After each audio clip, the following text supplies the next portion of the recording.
Hello and welcome to another vlog. Thank you for joining me for another one. As promised last week, today I'm walking up Win Hill.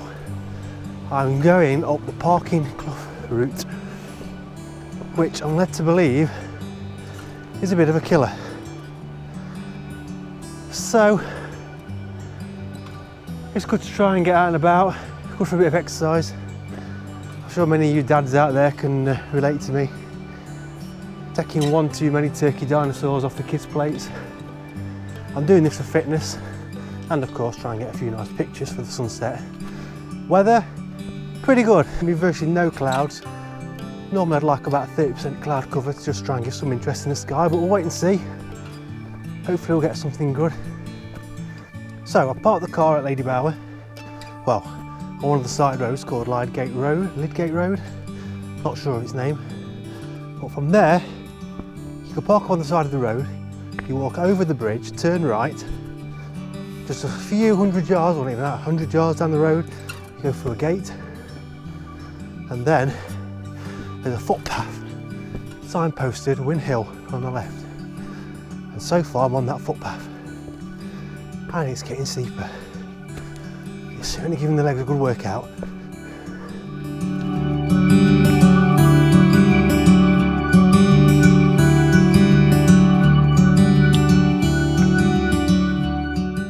I am absolutely knackered, absolutely shot. When you get to the crossroads, when you just come out of the woods, go straight on, don't go right or left. Keep going up into the Win Hill plantation area and keep going.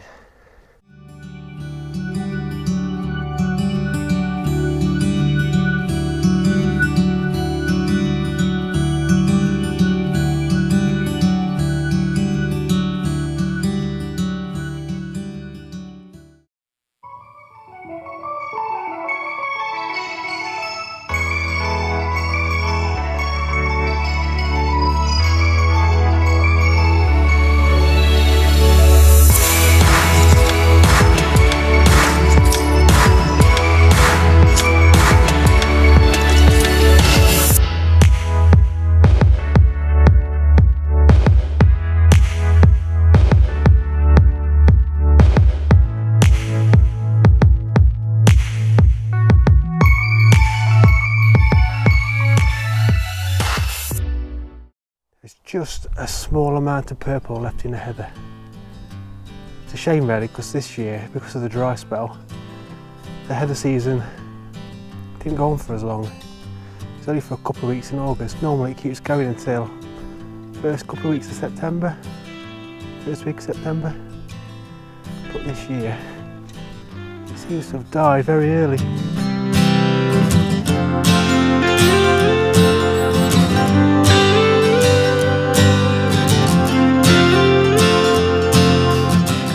There's a trig point, not much further at all.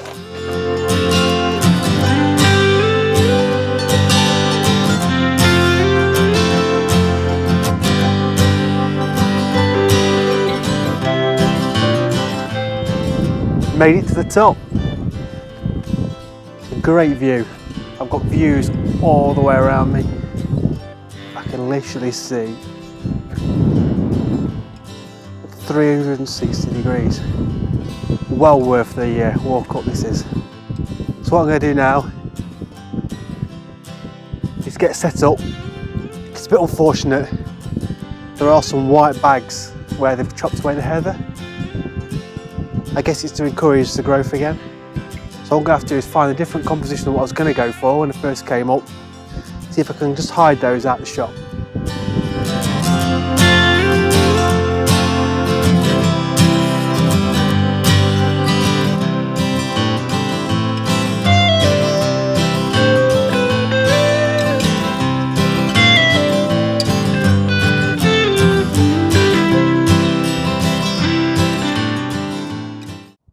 Right, I finally decided upon my composition. I've had a wander around. A little tip, if you're not quite sure your composition, get your mobile phone out, have a little wander, take a few shots with your mobile. It gives you a good idea what your picture's going to look like. Say if you're getting your camera or if you've got yourself set up somewhere, you can leave it where it is. Just go off with your mobile, take a few shots, see if you find a composition you prefer better. I've got the rocks in front of me, and they're going to create a leading line, and I've got the footpath going down towards the valley. I've got the sun setting, so settings wise, I've got my NiSi filter on. It's a 4-stop reverse grad. Basically, it's like a normal grad, apart from the darker parts in the middle, so it's perfect for sunsets. So instead of having the darker parts at the top and it gets lighter, it's dark in the middle and then gets lighter as it goes higher up. So settings wise, I'm on ISO 100, I'm on manual focus, I've taken stabilisation off, I've got a shutter speed of 1/13 of a second. I've also got a 2-second timer, so once I press it, it gives it time for the camera to be still. I know this is wobbling around, but I'll tie this down in a minute to stop it moving. I keep meaning to take it off, to be honest. So yeah, I'm at f11 because I've got some foreground interest. I'm shooting with a Canon 16 to 35mm f4. I'm currently at 35mm. The problem with a wide angle lens is sometimes if you go too wide, your foreground interest becomes really big, but then your background becomes so small it becomes insignificant. I don't quite want that to happen. I want to be able to see what's going off a little bit. I know it's going to be blocked out, it's going to be a bit in shadow because of the silhouette, because of the sun. But I don't want it to become insignificant because it isn't. You can see it's really nice.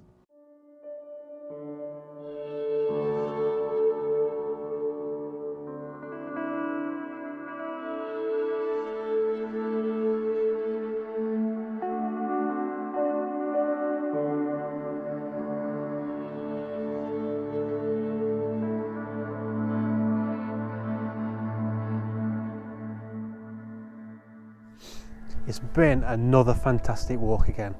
I think the whole walk up took about 35 minutes roughly. Very, very steep to start off with. But you don't really get much reward to start off with. It's all uphill, you're in the middle of the woodland and you just can't see any views. But once you come out of that woodland and you turn around, the views are fantastic. I mean, they're absolutely amazing. For anyone out there who wants to try and get a bit fitter, there really is no better way. A bit of photography, a nice walk, you can just forget about the daily hassles, the daily grind, and just come up here and have some time to yourself and just enjoy it.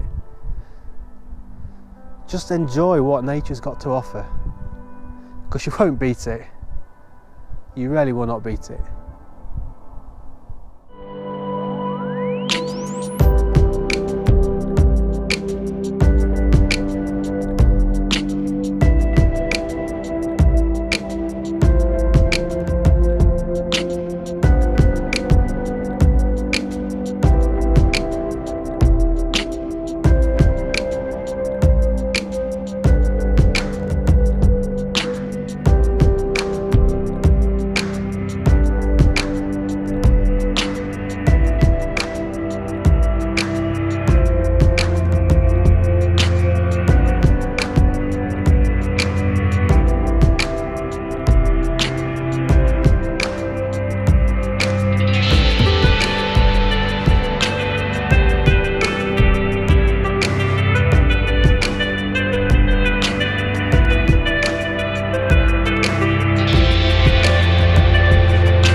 Once again, it's come to that time of the evening where it's time to put on the old head torch, essential bit of equipment when doing sunset photography, and make the slow walk down that pathway back to the car and have that cup of tea that I first made when I left the house. It's been a great night, Hopefully I've got some good pictures, got some nice light for once. It's been good to get out.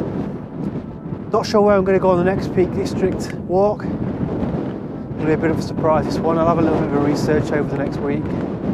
Try and go somewhere not obvious. The good thing about the Peak District is if you're prepared to make the effort to go somewhere a little bit more difficult, you often get it to yourself. Nothing wrong with going to the different edges, and I'll be going to them over the next few months. If you just make that effort while sunset's a little bit later, you can often reap the rewards. So I'll see you on the next one. Laters.